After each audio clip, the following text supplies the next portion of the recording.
நாம் இப்போ இருக்கிறது கொசஸ்தலை ஆற்றினுடைய முகத்வாரம் பகுதி, வங்கக்கடலில் கலக்கக்கூடிய அந்த முகத்வார பகுதிகளில் மீனவர்களுடைய படகு நம்ம இருக்கோம். இந்த பகுதிகளில் தான் பக்கிங்ஹாம் கால்வாய் வழியாக வந்த எண்ணெய்கள் அதிக அளவில் தேங்கி இருக்கின்றன. அதனை அகற்றக்கூடிய பணியில் இருக்கக்கூடிய மீனவருடைய படகுல நம்ம இப்போ இருந்துட்டு இருக்கோம். நம்ம பார்க்கக்கூடிய இந்த பகுதி முகத்வார கடலில் போய் கலக்கக்கூடிய இந்த பகுதியில் தான் தற்பொழுது அந்த எண்ணெய்கள் கடலில் சேராமல் இருப்பதற்கான பூம் என சொல்லக்கூடிய எண்ணெய் தடுப்பான்களானது அமைக்கப்பட்டிருக்கிறது. இது ஏறக்குறைய 800 மீட்டர் அளவுக்கு இது அமைக்கப்பட்டிருப்பதாகவும், இதன் மூலமாக கடலுக்கு அந்த தேங்கிக்கூடிய எண்ணெய்கள் செல்லாத அளவில் இந்த வழிவகை செய்யப்பட்டிருப்பதாகவும் தற்போது சொல்லப்பட்டிருக்கிறது. தொடர்ந்து இந்த பகுதிகளில் எண்ணெய் தேங்காமல் இருப்பதற்கான தேங்கி இருக்கக்கூடிய எண்ணெய்களை அகற்றுவதற்கான பணிகளும் நடைபெற்று வருகிறது. அதாவது கடலில் எண்ணெய் கலக்காமல் இருப்பதற்கான முதற்கட்ட பணியாக அந்த பணிகள் நடத்தி முடிக்கப்பட்டிருக்கின்றன. அதனைத் தொடர்ந்து அடுத்தபட்டமாக அந்த எண்ணெய்களை அப்புறப்படுத்துவதற்கான பணிகளும் நடைபெற்று வருகிறது.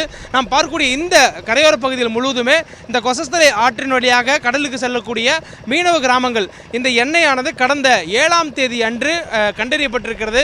குறிப்பாக 6ஆம் தேதி அளவிலேயே அது தண்ணீர் வெள்ள நீரோடு அடித்து வரப்பட்டதாகவும், 7ஆம் தேதி பிறகாக அதனுடைய தாக்கம் அதிகம் இருப்பதனால இங்கே நிறுத்தி ஓரமாக இந்த கடற்கரை ஓரமாக நிறுத்தி வைக்கப்பட்டிருக்கக்கூடிய படகுகள் அனைத்துமே இந்த எண்ணெயினுடைய படிவங்கள் படிந்திருக்கின்றன.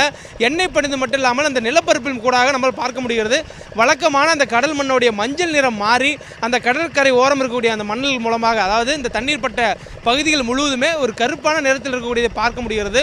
தொடர்ந்து இந்த பகுதியில் இருக்கக்கூடிய படகுகள் முழுவதுமே அந்த எண்ணெயுடைய கரை இருக்கிறதை நம்மால் பார்க்க முடிகிறது. தொடர்ந்து இதுபோல் இந்த பகுதி முழுவதுமே, அதாவது ஒரு புறம் மட்டுமே கொசஸ்தலை ஆற்றினுடைய தென்புற பகுதிகளில் இருக்கக்கூடிய கரையில் மட்டுமே இந்த போன்ற அந்த எண்ணெய் கரையானது அதிக அளவு படைந்திருக்கிறது. வெள்ள நீர் அதிக அளவில் செல்லும் பொழுது வடக்கு கரையிலும் இந்த தண்ணீரோடு சேர்ந்து அந்த எண்ணெய் படிந்திருந்ததை நம்மளால் பார்க்க முடிகிறது. இந்த சூழலில் இந்த எண்ணெய் வந்தது, இதனால் ஏற்பட்ட பாதிப்புகள், இந்த பணியில் ஈடுபட்டிருக்கக்கூடிய ஒரு மீனவரிடமே நம்ம தற்போது கேட்டு பெறலாம். ஆனால் வணக்கம்ண்ணா, இந்த பகுதிக்கு எப்போ எண்ணெய் வந்தது? எங்கள் எண்ணெயிலேருந்து இந்த எண்ணெய் பிரச்சனை வந்து அதிகமாக இருந்ததுண்ணா? கடந்த 6ஆம் தேதியிலேருந்து இந்த எண்ணெய் படலம் வந்துடுச்சு. நாங்கள் யாருமே அதுலேருந்து யாரும் கடலுக்கு போகலை. புயல் வந்ததுலேருந்து எல்லாமே வீட்டில் தான் இருக்கிறோம். புயல் அறிக்கை கொடுத்தாங்க, இதுமாதிரி யாரும் கடலுக்கு போகக்கூடாதுன்றது எல்லாமே கொடுத்தாங்க. நாங்கள் அதுலேருந்து யாருமே கடலுக்கு போகலை, எல்லாம் வீட்டில் தான் இருந்தோம். புயல் கரையை கடந்துச்சு அப்படின்னாங்க.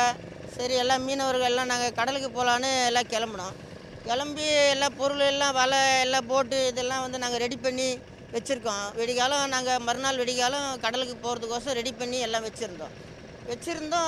நாங்கள் காலையில் வரோம். எங்கள் போட்டு ஃபுல்லாக வெறும் ஆயில். நாங்கள் காலை வச்சா காலம் ஒரு முழங்கால் அளவுக்கு ஆயில் வந்துடுச்சு. நாங்கள் யாருமே போகலை. எங்கள் போட்டெலாம் நாசி ஆயிடுச்சு. வலைகள் எல்லாமே ரொம்ப ரொம்ப சேதாரமாயிடுச்சு. நாங்கள் யாருமே அதுலேருந்து இன்ன வரையிலும் யாரும் கடலுக்கு நாங்கள் யாருமே போகலை. எல்லாமே வீட்டில் தான் இருக்கிறோம்.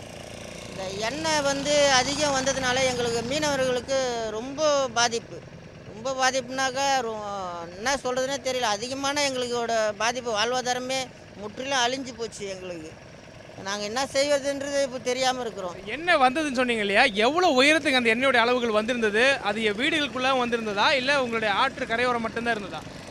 இல்லை, எங்கள் பகுதியில் பார்த்தோம்னாக்கா வீடுக்குள்ளலாம் வரலை. எங்கள் சைடெலாம் வீட்டில் வரல. இந்த எரணாவூர் அந்த சைடில் பார்த்தீங்கன்னா வீடுக்குள்ளே வந்துடுச்சு. எங்களது கொஞ்சம் நாங்கள் தொழில் பண்ணுற இடம் மட்டும்தான் வந்துச்சு. தொழில் பண்ணுறதுக்கு இடத்துக்கு கொஞ்சம் மேலே வந்துச்சு. எங்கள் வலையெல்லாம் கொஞ்சம் நாசி ஆயிடுச்சு. ஏன்னா நாங்கள் கடலுக்கு போகிற வலையெல்லாம் எங்கள் ஆற்று ஓரம் தான் வச்சுருப்போம். நாங்கள் அது ஃபுல்லாகவே ஆயில் ஆகி எல்லாமே அப்படியே அந்த வலையை மறுநாள் யூஸ் பண்ணாத அளவுக்கு அந்த மாதிரி ஆயிடுச்சு ஆயில். அதனால் அந்த வலையெல்லாம் நாங்கள் கீழே தான் தூக்கி வச்சுருக்கோம். அது ஒன்றும்